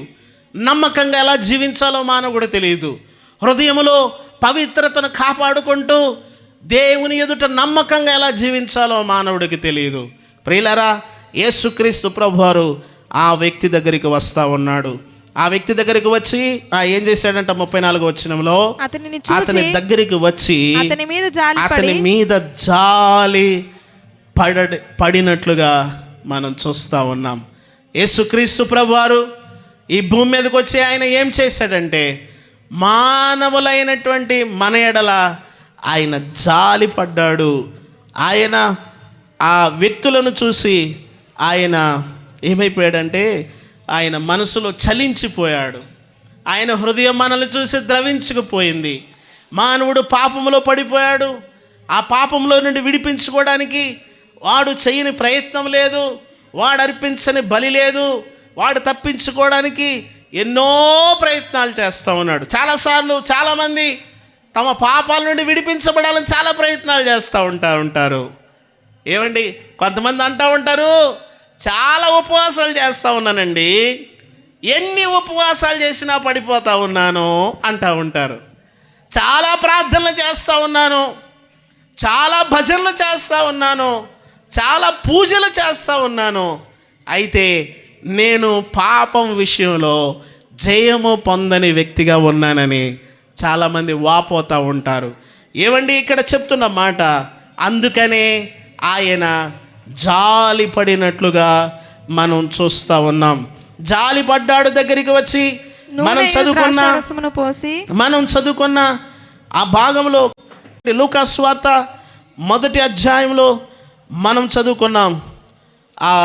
మనము శత్రువుల చేతిలో నుండి విడిపింపబడి మన జీవిత కాలయమంతయు నిర్భయులమై ఆయన సన్నిధిని పరిశుద్ధముగా నీతిగా ఆయనను సేవింపను అనుగ్రహించుటకు ఆయన దిగి వచ్చెను. యేసుక్రీస్తు ప్రభువారు ఎందుకు దిగి వచ్చాడు? యేసుక్రీస్తు ప్రభువారు ఈ భూమి మీదకి ఎందుకు వచ్చాడంటే మనలను నిర్భయులను చేయడానికి. యేసుక్రీస్తు ప్రభువారు ఎందుకు వచ్చాడు అంటే ఏమండి, మన శత్రువుల చేతిలో నుండి మనలను విడిపించడానికి. మన శత్రువు ఏంటో చెప్పండి అమ్మా, వింటున్నారా? మన శత్రువు ఏది? సింపుల్గా చెప్తా ఉంటాం, సాతానని. తన కోపమే, చదువుకోలేదేంటి? ఏంటి నీ శత్రువు? నీ శత్రువు ఎవరు? ఆళ్ళ శత్రువు, సైతాన్ శత్రువు అంటాడు. అసలు నీకు నువ్వే శత్రువు. అసలు నువ్వే నీ మాట వినవు.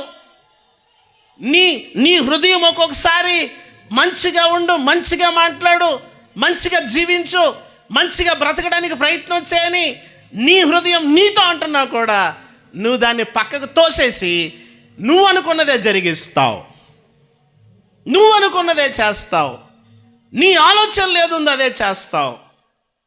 ప్రభునందు ప్రియమైన వాళ్ళరా, ఎవరు శత్రువు అంటే క్రైస్తవులు చెప్పి వెంటనే ఒక మాట ఏంటంటే వెంటనే చెప్తారు, ఆడ దారిని పోతా ఉన్నాడు అనుకో, వరి మనల్ని ఎవరో పిలిచారంటే అక్కన వచ్చేస్తాడు.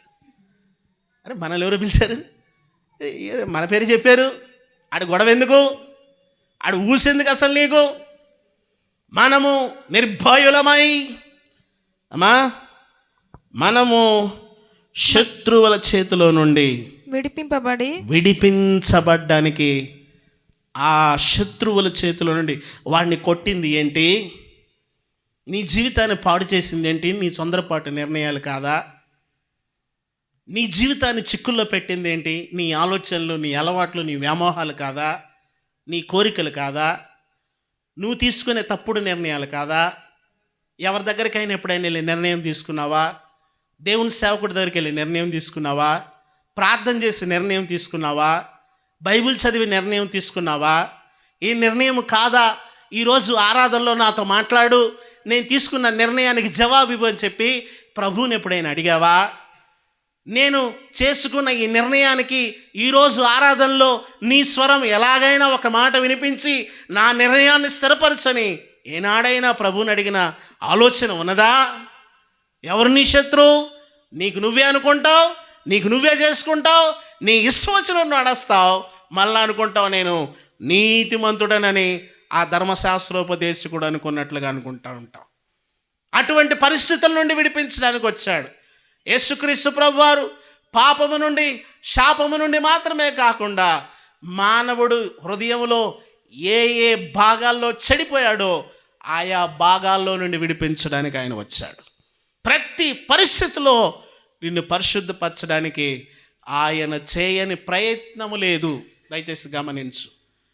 నిన్ను పరిశుద్ధపరచడానికి, నీ జీవితాన్ని పవిత్రపరచడానికి ఆయన చేయని ప్రయత్నం లేదు.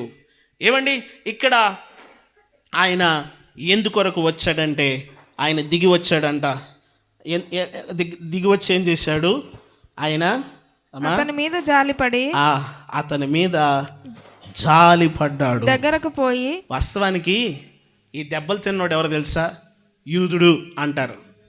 యూదుడి దగ్గరికి సమరయులు వెళ్ళరు కదా. యూదుడు అయిన నీవు సమరయ స్త్రీనైన నా దగ్గరికి నీళ్లు తాగడానికి వచ్చేవేంటి అని అడిగాడు. ఏమండి, ఆ సమరయుడుగా ఆయనే వచ్చాడు. రాజుగారు, నేను ముందు చెప్పాను, రాజుగారు ఒక కార్మికుడిగా, ఒక భిక్షగాడిగా, ఒక పొరుగువాడిగా, ఒక దారిని పోయే ఒక సామాన్యమైన వ్యక్తిగా, ఒక బాటసారిగా ప్రతి ఇంటిని దర్శించాడంట.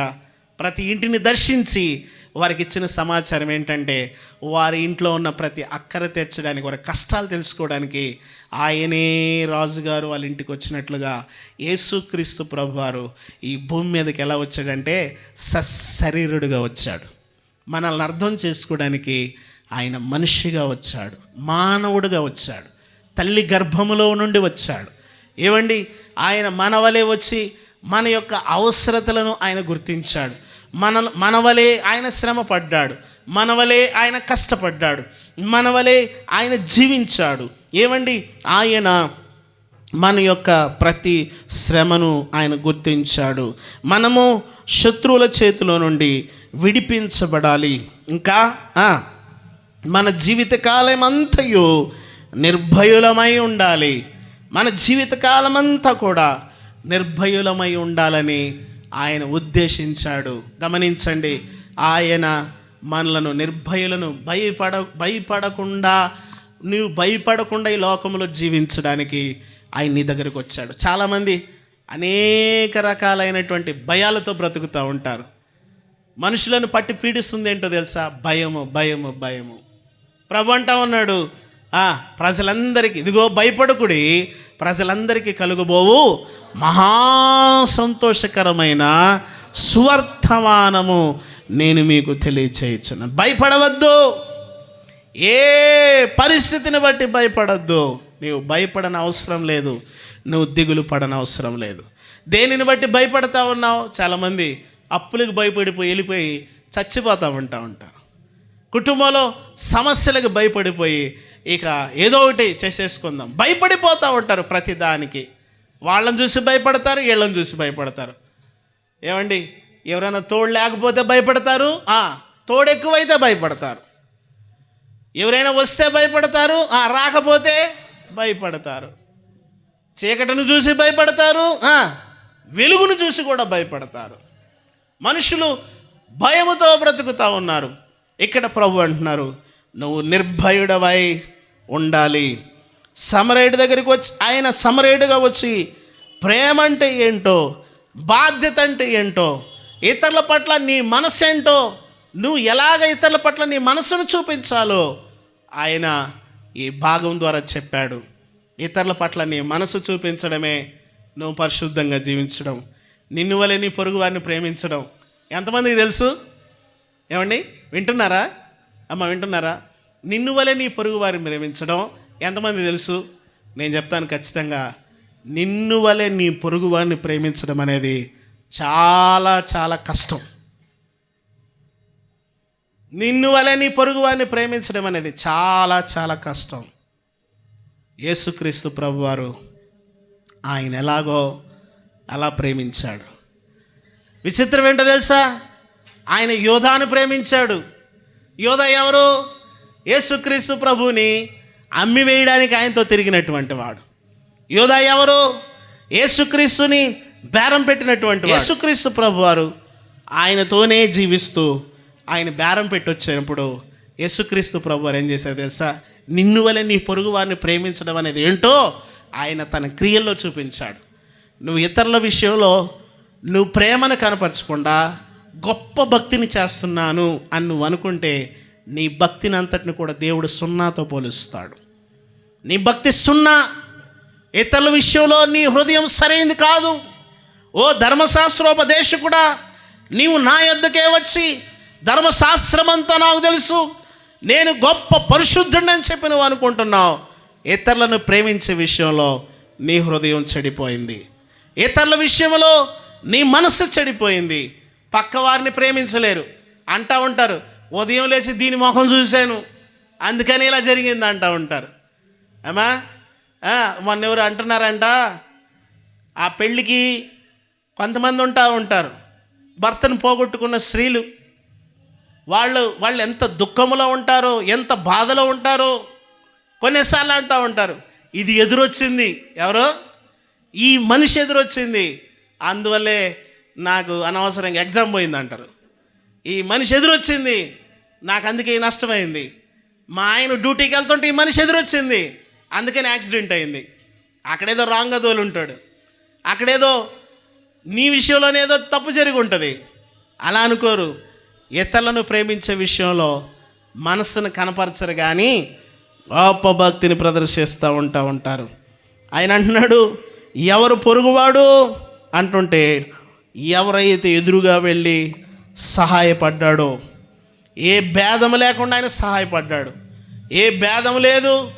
అందరూ పాపం చేసి దేవుడు అనుగ్రహించి మహిమను పొందలేని పరిస్థితిలో ఉన్నప్పుడు ఆయన జాతి భేదం, మత భేదం, రంగు భేదం, దేశ భేదం, ఏ భేదం లేకుండా ఆయన అందరి దగ్గరికి వచ్చాడు. ఆయన నీ దగ్గరికి ఎలాగొచ్చాడో పాస్టర్ గారి దగ్గరికి కూడా అలాగే వచ్చాడు. పాపి దగ్గరికి ఎలాగొచ్చాడో పరిశుద్ధుడి దగ్గరికి ఎలాగొచ్చాడు. నీతిమంతుడి దగ్గరికి అలాగే వచ్చాడు. వాడి నీతిని వాడి జ్ఞాపకం చేశాడు. వాడి పరిశుద్ధతను వాడి జ్ఞాపకం చేశాడు. వాడి పాపాన్ని వాడి జ్ఞాపకం చేశాడు. వాడి హృదయ స్థితిని వాడి జ్ఞాపకం చేశాడు. వాడిని తిరిగి మరలా ఆయన వలె మార్చడానికి ఆయన ఇదిగో తన హృదయాన్నంతటిని కూడా చాలా చక్కగా చూపించాడు. ప్రభునందు ప్రియమైన వలరా ఆ యొక్క భాగంలో మనం చూస్తే 10వ అధ్యాయము లూకా సువార్తలో ఇదిగో సమరయుడు ఆ చోటికి వచ్చి సమరయుడు, లేవీయుడు వెళ్ళిపోయాడు, యాజకుడు వెళ్ళిపోయాడు. సమరయుడు ప్రయాణమవుతూ అతడు పడి ఉన్న చోటికి వచ్చాడు. అతన్ని చూచాడు, అతని మీద జాలిపడ్డాడు, దగ్గరకు పోయాడు. నూనెయు ద్రాక్షరసమును పోసి అతని గాయములను కట్టి అదిగో అతనికి కావాల్సినవన్నీ సమకూరుస్తా ఉన్నాడు. తన వాహనం మీద ఎక్కించి అతని ప్రాణాన్ని కాపాడేందుకు, తిరిగి తన ప్రాణాన్ని పోసేందుకు కూడా ఆయన వెనకాడలేదు. తన దగ్గర ఉన్నదంతా ఖర్చు పెడతా ఉన్నాడు. ఇతరుల విషయంలో వినండి, ఇతరుల విషయంలో నీవెప్పుడైనా నీ జేబులో ఉన్నవి తీసావా? ఇతరుల విషయంలో ఎప్పుడైనా నువ్వు దాచుకునే తీసి సహాయం చేసావా? అంటూ ఉంటారు, కరోనా టైంలో మాకెవరూ సాయం చేయలేదు అంటూ ఉంటారు. అన్నారా? మాకెవడో ₹1 ఇవ్వలేదు, ఆడాడో ఇచ్చారంట, ఏడాడో ఇచ్చారంట. అసలు నువ్వెప్పుడు సాయం మాకేమీ లేదండి, మేమే సాయం చేయగలం. నీకున్న దాంట్లోనే నువ్వు ఇతరులకు నీ మనసును చూపించాలా. నీకున్న దాంట్లోనే, దేవుడు నీకు ఇచ్చిన దాంట్లోనే. కొంతమంది దౌర్భాగ్యం ఏంటంటే పక్కింటి వాళ్ళకి కూడా రేషన్ బియ్యం అమ్ముకుంటూ ఉంటారు. నీకు కాబట్టి ₹8. ఎవరికి? చర్చికి వచ్చే వాళ్ళకు కూడా రేషన్ బియ్యం అమ్ముకునేటువంటి దౌర్భాగ్యమైన స్థితి. ఇంకా మళ్ళా ప్రేమను గురించి పాడమంటే యేసయ్య ప్రేమ ఎంతో మధురం, పాపిని రక్షించు ప్రేమ, తన ప్రాణమునిచి కాపాడునులే.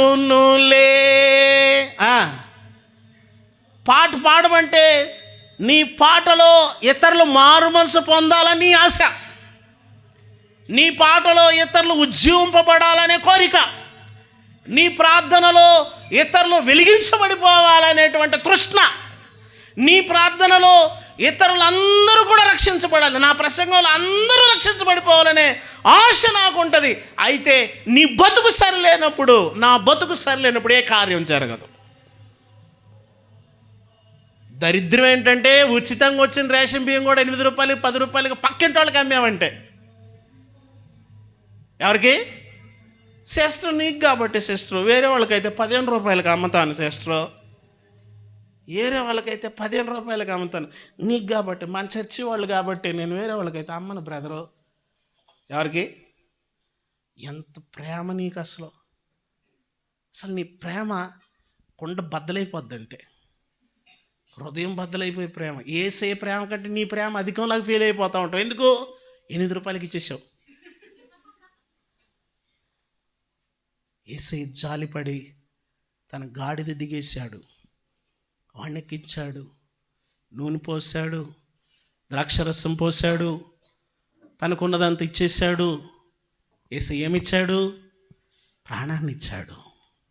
ఏసై ఏమిచ్చాడు? ఆయన ముఖం మీద ఊశారు, ఆయన కొట్టారు, ఆయన అవమానించారు, హేళన చేశారు. యేసయ్య ప్రేమలో విను, యేసయ్య ప్రేమలో నీకెక్కడైనా మచ్చ దొరుకుతుందేమో చూడు. యేసయ్య ప్రేమలో నీకెక్కడైనా ఒక్క మచ్చ, ఒక డాగు, ఒక మలినము కనబడుతుందేమో ఎత్తుకు. సవాల్ ఈ ప్రపంచమంతా ఎదుగో 2000 సంవత్సరాలుగా ఆయనలో ఏదైనా మచ్చ ఉంటుందేమో అని వెతుకుతూ ఉన్నారు. అంటారు, ఏమంటారు తెలుసా?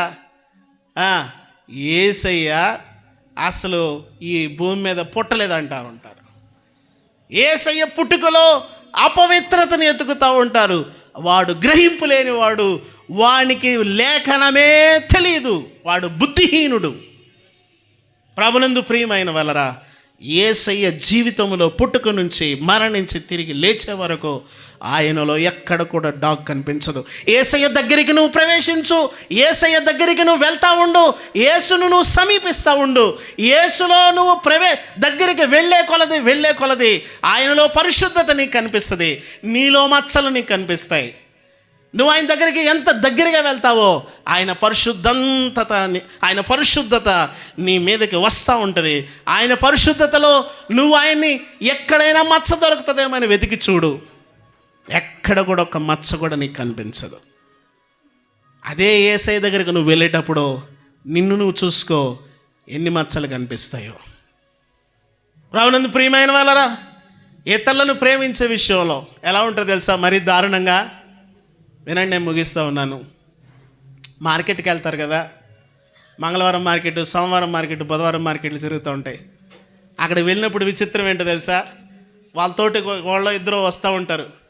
వాళ్ళకి ఎప్పుడో 2 రూపాయలు ఇచ్చి ఉంటారు బెండకాయల దగ్గర, వంకాయల దగ్గర, బెండకాయల దగ్గర 2 రూపాయలు ఇచ్చి 2 నెలలు అయినా కూడా 2 రూపాయలు మర్చిపోరు. 2 నెలలు, అదిగో 3 గురువారాల క్రితం గుర్తుందా నీకు? 20 రూపాయల నోటు ఇచ్చాను, చినిగిపోయిందని చెప్పావు, అన్నీ చెప్తూ ఉంటారు వివరంగా.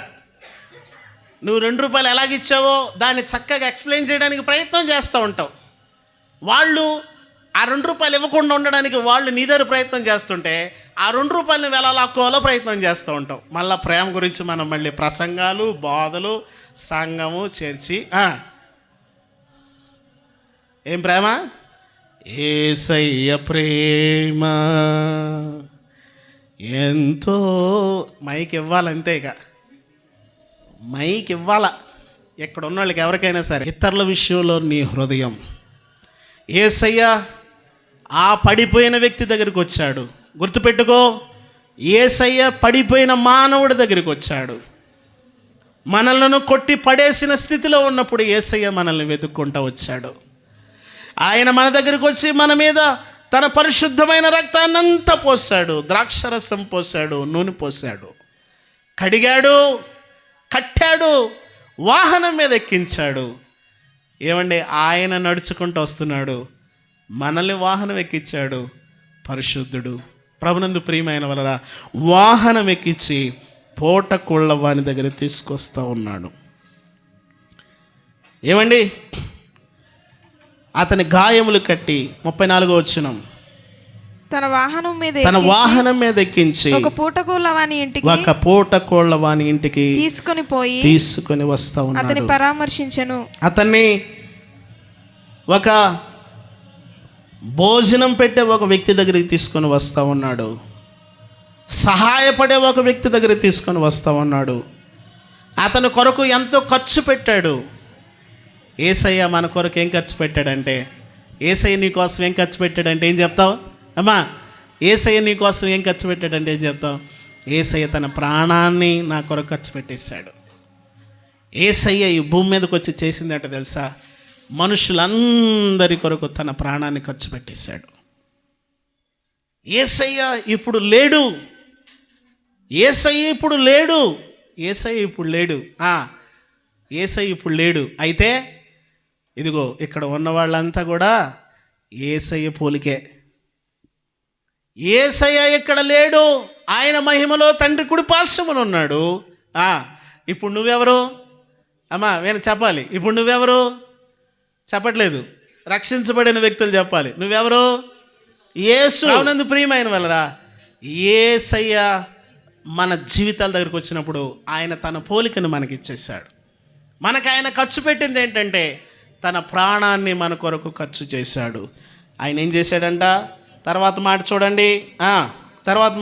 మరునాడతడు 2 దేనారాలు ఇచ్చి ఆ పూటకూలవానికి ఇచ్చి ఇతని పరామర్శించు, నువ్వేమైనా ఖర్చు చేస్తే నేను మరలా వచ్చి నీకు ఇస్తానని చెప్పాడు. ప్రియులరా, కాగా ఈ దొంగల చేతికి చిక్కిన వాని గురించి 3లో ఎవరు పొడుగువాడు అంటే అతడు అంటున్నాడు, అతని మీద జాలిపడిన వాడే జాలిపడిన వాడే పొరుగువాడు. ఎవడు పొరుగువాడు? ఇదిగో సహాయపడినవాడు. ఇదిగో నీ పొరుగువానికి నువ్వు సహాయం చేయాలి. యేసుక్రీస్తు ప్రభు వారికి మనం పొరుగువారమైనప్పుడు ఆయన మనకు సహాయం చేయడానికి వచ్చాడు. మనం ఏం చేయాలా? ఇదిగో ధర్మశాస్త్రం అంతా తెలుసు, వాక్యం అంతా తెలుసు. ఇక్కడ కూర్చున్న వాళ్ళందరికీ కూడా ఈ క్రిస్మస్ అనగానే అందరూ చక్కగా బైబిల్ తీసుకొని వచ్చారు. మీకు వాక్యం తెలియదా? మీ సంఘాల్లో వాక్యం అంతా తెలుసు. పొరుగువారిని ప్రేమించడం తెలుసా? ఇతరుల పట్ల నీ హృదయం తెలుసా? ఇతరుల పట్ల నీ ఆశ, నీ ఆలోచన ఏమై ఉన్నదో తెలుసా? ఇతరుల పట్ల నీ వ్యవహారం ఎలా ఉందో తెలుసా? ఏమండి, ఇతరులది ఏదైనా దోచుకోవాలనే మనసే చెడ్డ మనసు. కొంతమంది మనసు ఎలా ఉంటుంది తెలుసా?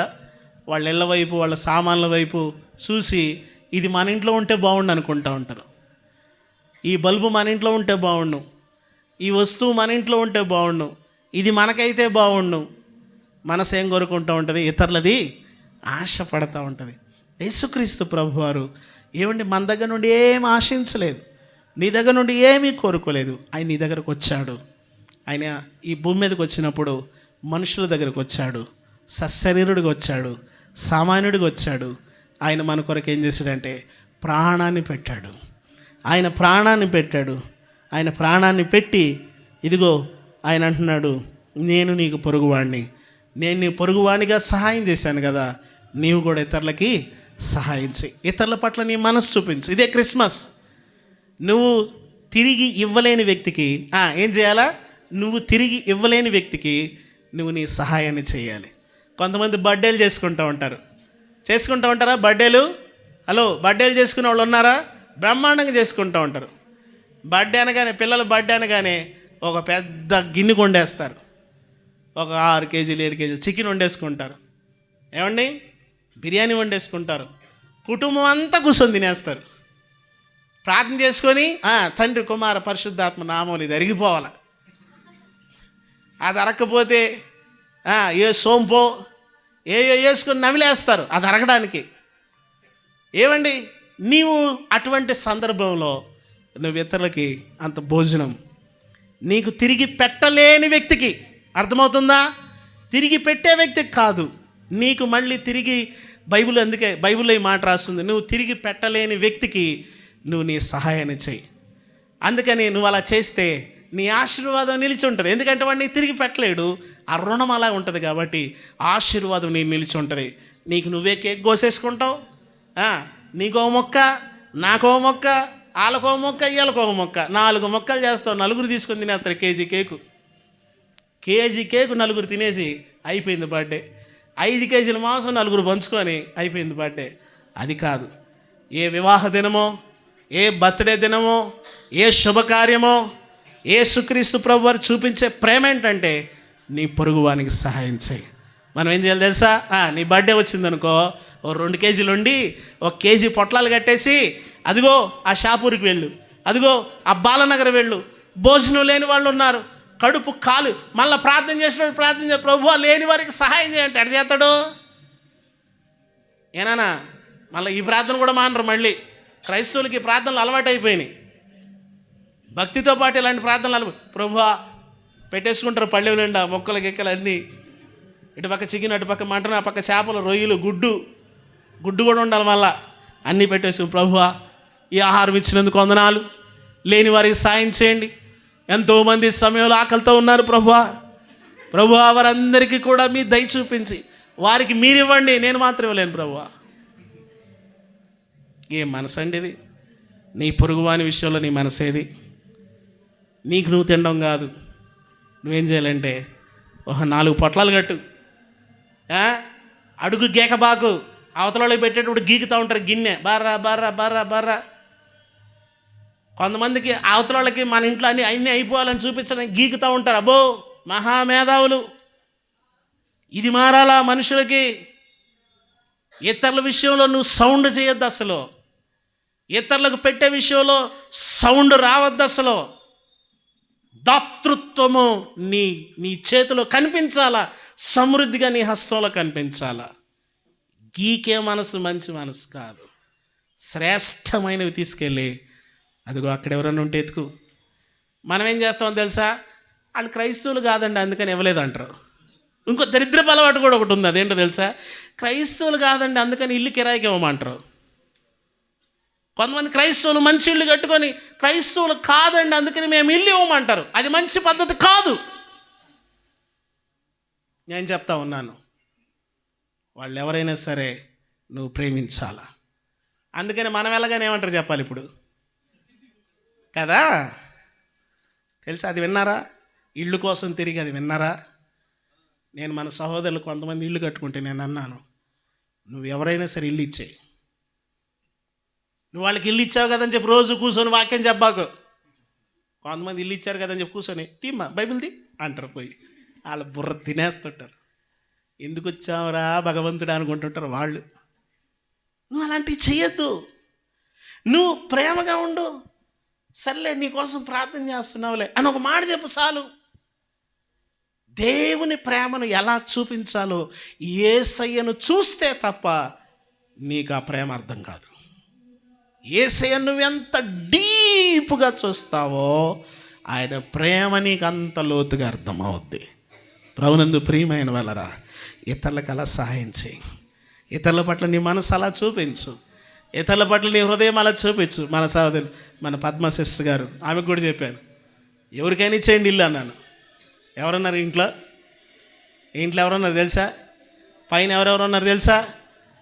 మన బ్రదరు వాళ్ళు, అనిల్ వాళ్ళు, సురేష్, వీళ్ళు కొంతమంది ఇళ్ళు ఉన్నాయి, మంచి ఇల్లు కట్టుకుని. నేను వాళ్ళకి కూడా అదే చెప్పాను, మీరు ఎవరికైనా ఇచ్చేయండి ఇల్లు. మేము క్రైస్తవులకే ఇస్తామండి. క్రైస్తవులు అయితేనే ఇవ్వమన్నారండి. ఎవరంట? క్రైస్తవులు తప్ప వేరే వాళ్ళు ప్రార్థన చేసుకునే వాళ్ళు కదా, వాళ్ళతోనే రచ్చ. వాళ్ళకి అసలు బాగండి. ఎవరికి? అమ్మ మీ చర్చికి వద్దమ్మ తల్లె, మేము మా హైందవ సహోదరులకు ఇల్లు ఇస్తాం. ఎవరికి? యేసయ్య ప్రేమ ఎంతో మధురం అనే పాట పాడడానికి అప్పుడు నువ్వు ఎలిజిబుల్, అప్పుడు నువ్వు అర్హురాలివి. ఎప్పుడు? నువ్వు దేవుని మనస్సును అప్పుడు చూపించిన వ్యక్తి అవుతావు. అదిగో యేసు ప్రభు వారు అంటున్నారు. చివరిగా మాట చదవండి, ముగించుకుందాం.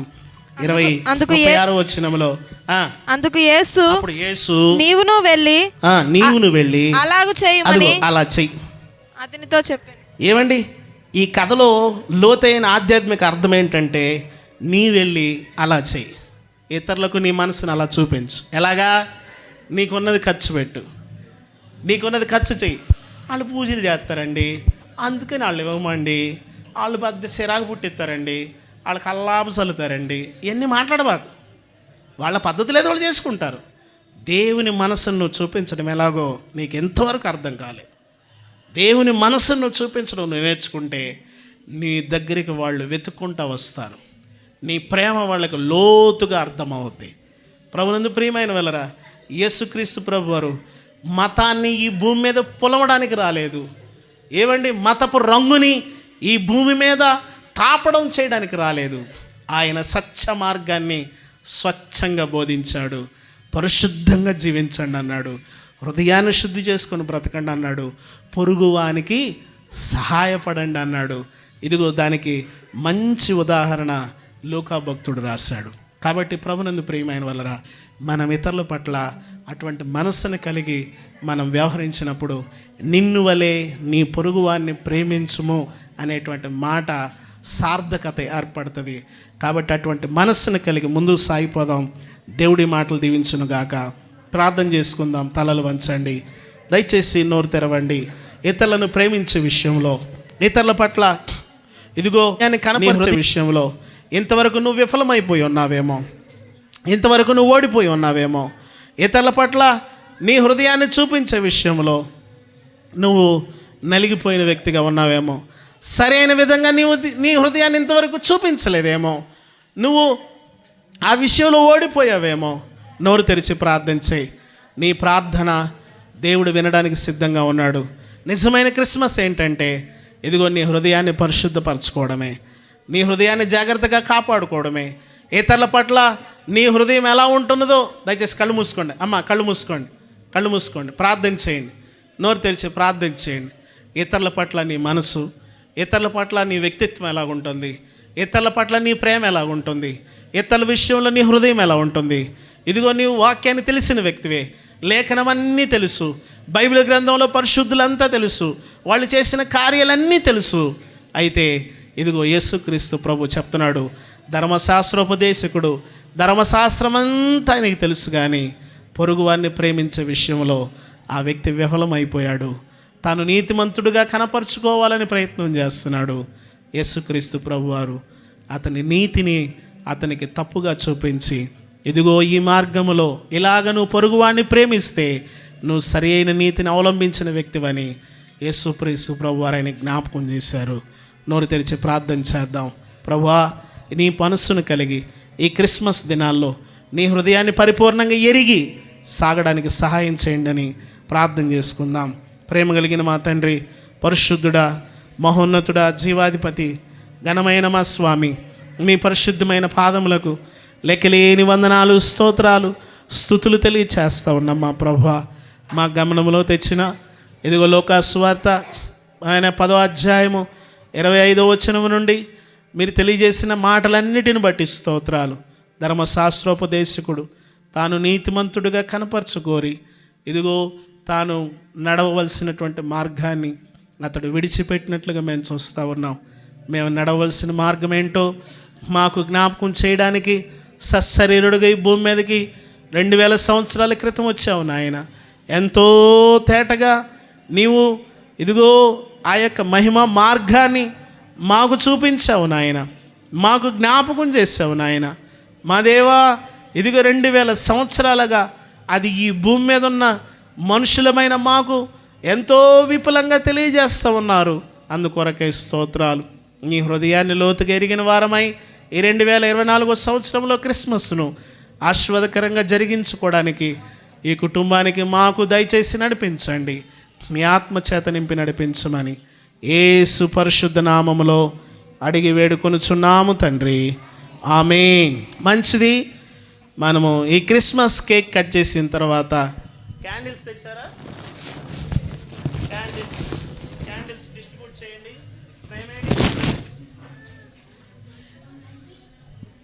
ఈ కేక్ కటింగ్ అయిన తర్వాత మనం సెలవు తీసుకుందాం. మన ప్రియులు ప్రేమ్ కుమార్ అలాగే మున్ని వారి 3 కుమారులు వారు ఈ కేక్ కట్ చేస్తారు. తర్వాత మనము సెలవు తీసుకుందాం. దయచేసి ఎవరు కదలొద్దు, అటు ఇటు తిరగద్దు. దయచేసి అందాల తార వచ్చేయాలి పాట పాడేటప్పుడు. అరుదించే నాకై అంబర వీధిలో అవతారము కీర్తి అవని చాటుచు అందాల తార అరుదించే నాకై అంబర వీధిలో అవతార సరిగా పెట్టు కీర్తి అవని చాటుచు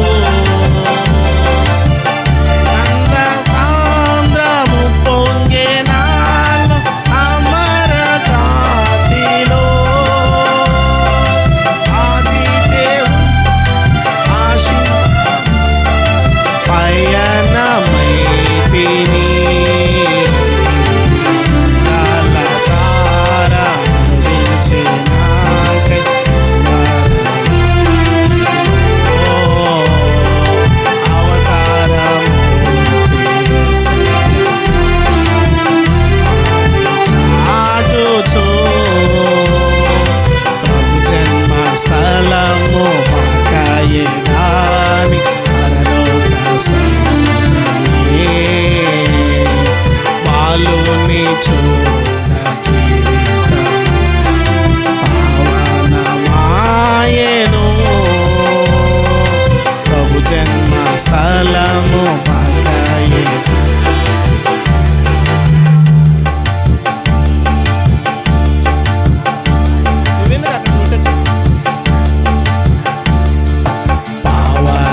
పావనమాయెను ప్రభు పాద పూజ దివెన కాగా ప్రసురి. చిన్న ప్రార్థన చేద్దాం.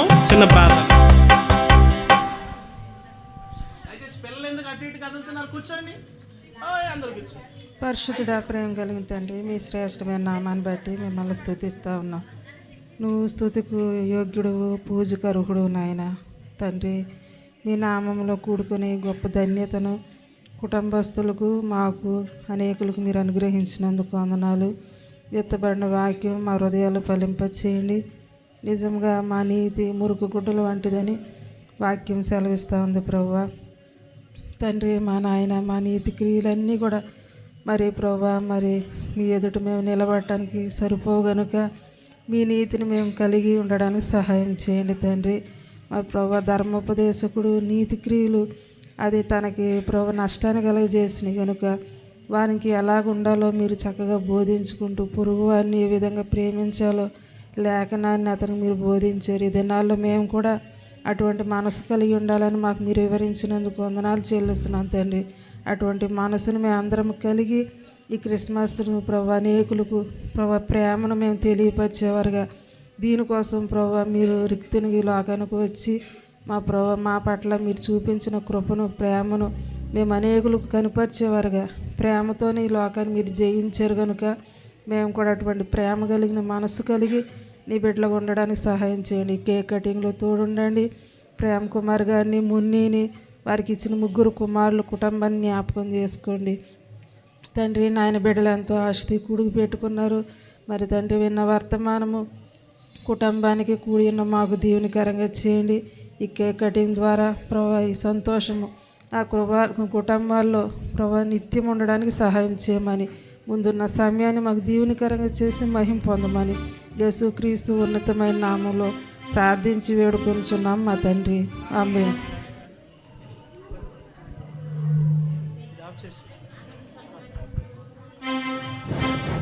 ప్రభు జన్మస్థలము పాకాయే గాని పరలోక సౌదమే బాలుని చూడ జీవితమంత పవనమాయెను. ప్రభు జన్మస్థలము పాకాయే గాని పరలోక సౌదమే బాలుని చూడ జీవితమంత పవనమాయెను.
Wish you merry Christmas. Wish you happy Christmas. Happy happy Christmas. Merry merry Christmas. క్రీస్తు నేడు పుట్టెను. హల్లెలూయా. హల్లెలూయా.